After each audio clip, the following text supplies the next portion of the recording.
Mukakiminsi yose umwana wanjye yararwaye yarampfiriyeho inshuro imwe mu nzu mumarana iminsi 2 baramuvura.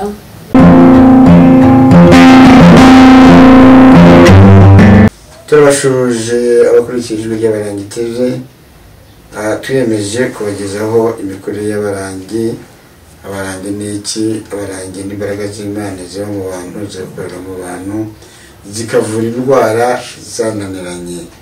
Rero umwanya nk'uyu nguyu turi kumwe n'umuntu wivuje mu barangi, afite ibibazo, mugiye kumukurikirana. Reka tumubaze abibwire, mukurikire abakunda ijwi ry'Abarangi TV, mubone ibyo umurangi yakoreye uyu muvandimwe turi kumwe. Witwa nde? Nitwa Mukakiminsi yose. Utuye hehe? Wamenye abarangi gute? Kugira ngo ugere mu barangi byagenze bite?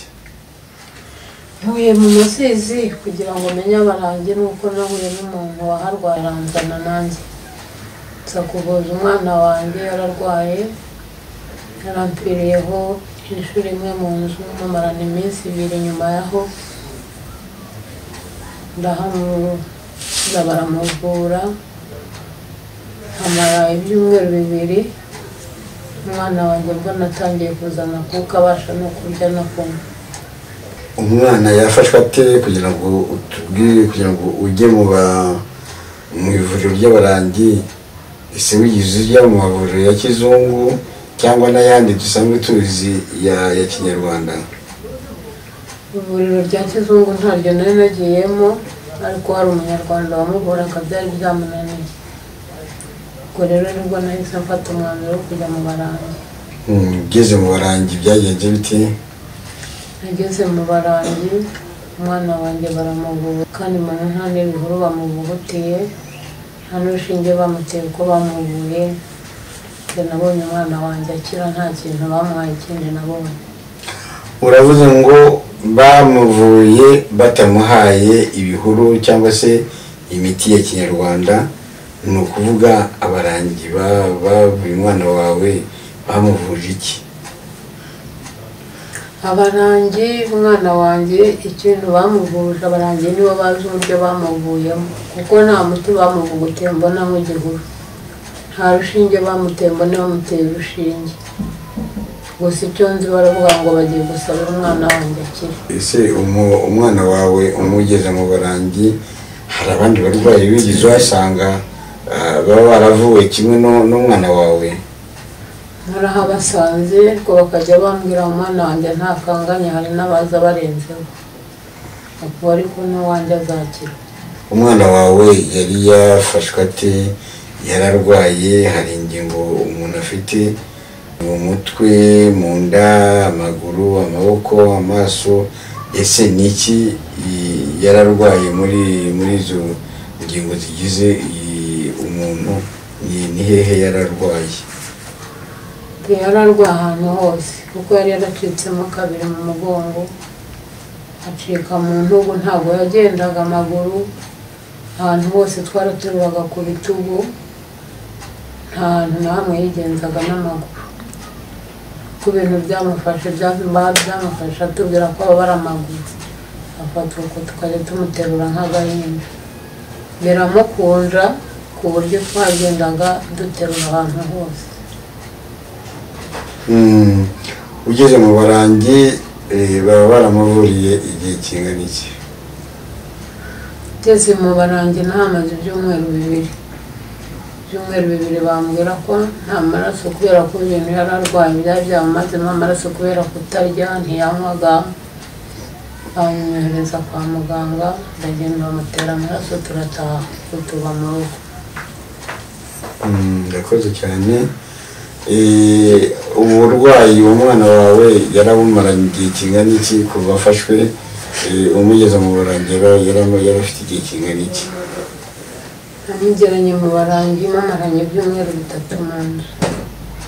Wabwira iki abazi abarangi ku buryo butandukanye n'ubwo wowe wabonye umaze kugera mu Barangi ukabona ari ivuriro, wasobanura iki, wagira inama ki abantu bafite imyumvire yo kumva ko Abarangi atari abavuzi noneho bakivugira uburyo uko bishakiye? Abarangi njye nabonye ari abavuzi, ubundi bajyaga bambwira ko mu Barangi habamo inzoka, basenga inzoka. Naraje mpageze inzoka ndayibona, narinze mpava ntarayibona, na n'isaha ndacyaza isi ndayibona. Iyo nzoka hiba ntabwo mpaze uko sinayibonye. Icyo nzi cyo niyo mbonye umuntu atatse ndamubwira nti ngwino horeka ahantu ujya kuvuza umwana cyangwa nawe wivuze. Ibyo byose ntabyo nahabonye. Umwana wawe ameze neza, ese wabwira iki abantu bafite abarwayi bakubise hirya no hino bakaburirwa uburwayi, bakabura abaganga abavura, wabagira iyihe nama yashobora kubatabarira abantu babo? Njyewe nababwira ko bagomba kuza kuvuza umwana cyangwa se umuntu mukuru mu Barangi arembye, kuko nta handi hantu nabona namurangira, kuko wanjye yaragiye kunca mu myanya y'intoki, baga twamushyiraga mu kagare, ariko bamaze kumutera amaraso n'abaganga baravuze bati tugiye kubyina intsinzi. Abamukeneye namubereka kuko ndamufite baragenda n'amaguru. Bafite imyaka ingahe? Imyaka 12.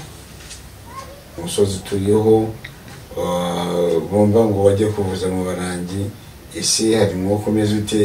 Ese mumenye gute n'abaturanyi? Ubu ntacyo babasha kuvuga, babivugaga ntarahagera. Bavuga ko nagiye kuvuza umwana mu Barangi arwaye pararize, ariko ibya pararize barabibuze, nuko bambwiraga ko bazamuzingazinga kubera inzoka zibayo, ntabyo babonye. Nta n'uwatinyuka ubu kubimbwira ubundi. Gira icyo tubwira aho umaze kumenyera Abarangi, ese waba warungutse iki?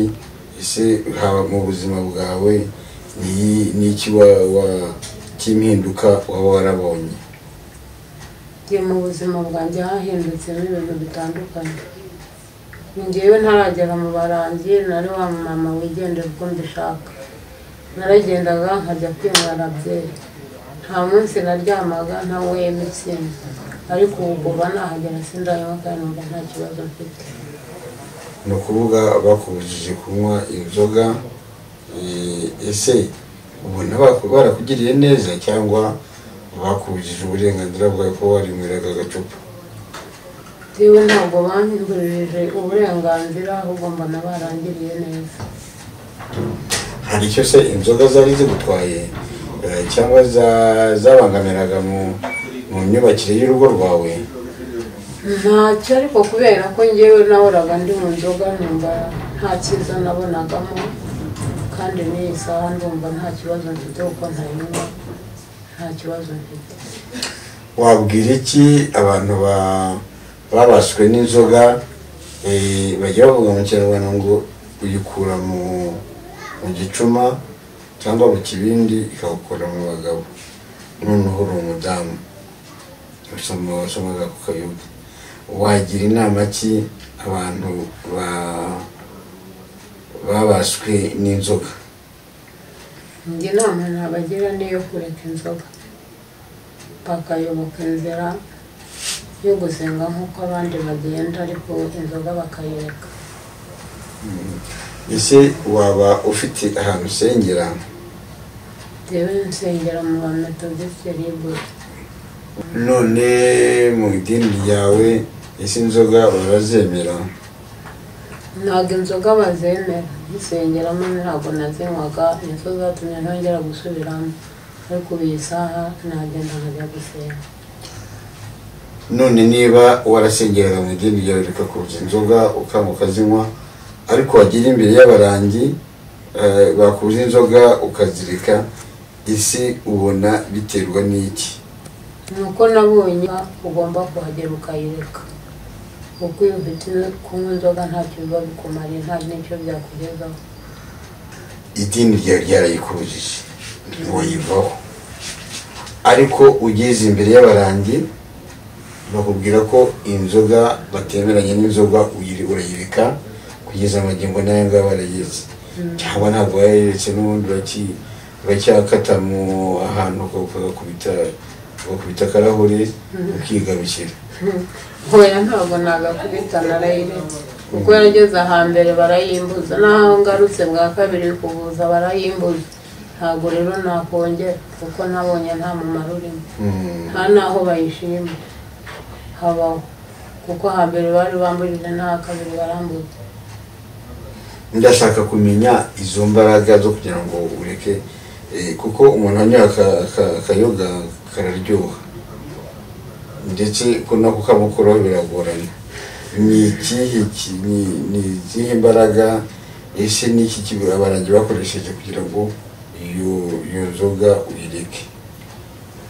Icyo bakoresheje nuko bamburiye umwana nari ngiye kumubura, nababwiye ko namuzanye hano yaramfiriyeho, muzana haciyeho iminsi ibiri amfanye. Ubwo rero kuba nareka inzoga nkabona umwana ntacyo byaba bintwaye, niyo mpamvu rero nafashe umwanzuro wo kureka inzoga kuko nta kimaze. Ese ubona mu banyarwanda batuye iki gihugu cy'u Rwanda baramutse baretse inzoga, ubona hari inyungu ku gihugu, hari n'inyungu ku batuye u Rwanda? Hose irahari, ku gihugu irahari no ku batuye u Rwanda irahari kuko ni mu gihugu nyine. Ni ukuvuga muri makeya wakangurira abakurikira ijwi ry'Abarangi TV ko kugira ngo bashobore gutsinda igeragezo cy'inzoga cyangwa n'ibindi nuko bagana Abarangi.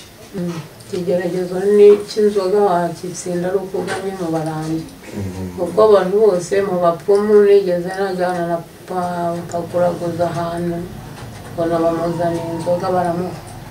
Ubwo rero nanjye nabonye ko nta cyiza kiba mu nzoga. Urakoze cyane. Niki wabwira abazagukurikira cyangwa abazakubona ari abo bakuzi ari n'abazumva banezerewe kubwo wakijije umwana yarushye yaremerewe, niki wababwira cyabubaka kandi kikabakomeza kikanabaganisha n'imbere y'Abarangi?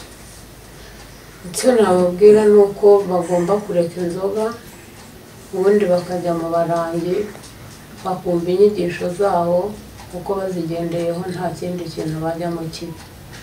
Abarangi bakunda kuvuga ngo ni idini. Ese wowe aho hagereye wabonye ni idini, ni ivuriro, ni iki? Njye nabonye ari ivuriro kuko nabonye hari abantu batandukanye, hari abadeperi, hari abanyagatulika, hari abayisilamu, nabonye ari abantu batandukanye, ntabwo ari idini. Ni ukuvuga ingeri zose warazibonye mu Barangi, ari amadini wayarasanze abasengera mu madini atandukanye, nta kibazo wabonye bafite. Twakomeje kuvuga ku byerekeranye n'ingo ziriho kuri iki gihe. Ingo zirasenyuka ndetse baravuga ngo zirarazishya bwacya zigazima. Ubona hakorwa iki kugira ngo abatuye u Rwanda, abanyarwanda bagire ingo nziza, bubake zireme? Urabona hakwiriye gukorwa iki?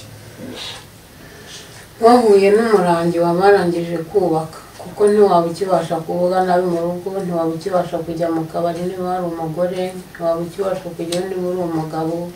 Wahuye n'umurangi byose byagukundira, nta cyakwangira.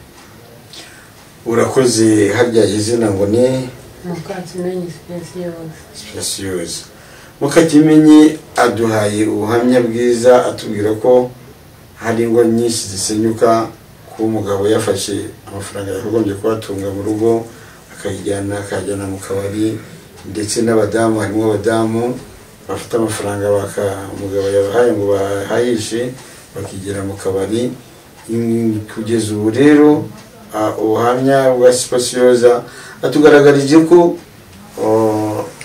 ibisenya ingo z'abanyarwanda ari byinshi, ariko umuti uri imbere y'abarangi, kuko abarangi barubaka ntibasenya, kandi bagira inama urushye uremerewe ndetse n'ufite ibibazo za karande, amarozi, imyuka mibi, izo ndwara umurangi arazivura. Yatubwiye yuko batavura inzoka, batavura malariya, ariko izindi ndwara zituruka kuri ubwo buryo. Twababwiye karande, twababwiye amarozi y'ubwoko ubwo aribwo bwose, twababwiye n'imyuka mibi. Ibyo byose abarangi barabivura, urugo rukamera neza, abana bakamera neza, abadamu bakamera neza, abagabo bakamera neza, bakagira urugo rwiza ruzira intonganya, ndetse bakazamura igihugu cyabo, kuko nta burwayi, nta mwiryane, nta nabi, nta bitutsi, nta mirwano. Bavandimwe banyarwanda, banyarwandakazi, kugira ngo mugane abarangi mubone ibyiza bihari. Rero bajya bavuga ngo utabizi yicwa no kutabimenya, kandi uruciye munsi ntamenya ikiruri imbere. Mugana abarangi bari mu mpande enye z'igihugu cyacu: iburasirazuba, iburengerazuba, amajyaruguru n'amajyepfo, ndetse n'umujyi wa Kigali. Aho hose, haba mu ntara, haba mu turere uko ari 30, haba mu mirenge uko ari 416, haba mu tugari uko ari 2038, mu midugudu